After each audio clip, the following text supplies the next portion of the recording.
પુરુષનું જ્યારે પર સ્ત્રી સાથેનો અફેર પકડાય છે ને ત્યારે એ કારણ દેતો હોય છે કે મારી પત્ની આખો દિવસ કીચકીચ કરે છે, મારા માવતર મને ખીચાયા રાખે છે, કે ભાઈ જોઈન્ટ ફેમિલીમાં રહેતા હોય કે ન્યુક્લિયર ફેમિલીમાં રહેતા હોય, તમારી સ્ત્રી તમને કચકચ કરે. શું કામ? કારણ કે 24 કલાક તમારા ઘરમાં રહે છે. એને એના સાસુ સસરાનું પ્રેશર હોય, સમાજનું કંઈક પ્રેશર હોય, તમારા છોકરાઓનું પ્રેશર હોય, તમારા ઘરનું, તમારા ઘરની કામ, રસોઈ, આ તે બધું પ્રેશર હોય. તો એ કાંઈ પણ પ્રશ્ન હશે તો એ તમને જ કહેશે ને, કે બીજાને કહેવા તો નહીં જાય, કારણ કે તમને એ પરણીને આવેલી હોય છે.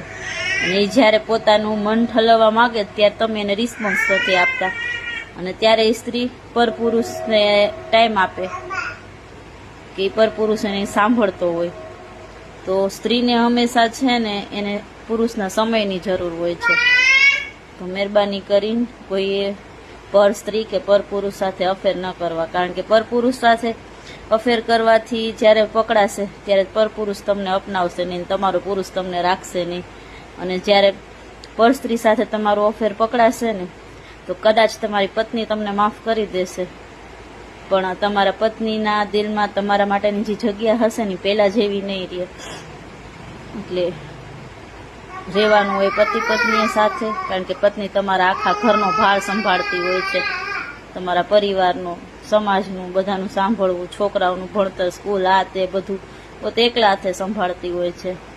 તો ક્યારેક ઈ કચકચ કરે, એનું કચકચ જો તમને કંકાસ લાગતું હોય ને તમે પર સ્ત્રી ગોતતા હોય તો એ પર સ્ત્રી જે તમે ગોઈતી હોય ને એને એકવાર કહેજો કે હાલ આપણે લગ્ન કરી લઈ.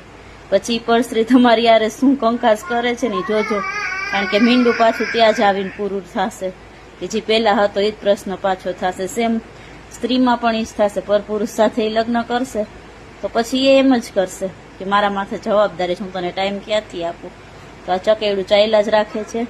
મહેરબાની કરી અને લગ્નેતર સંબંધ કોઈ રાખવા ના જોઈએ. રાધે રાધે.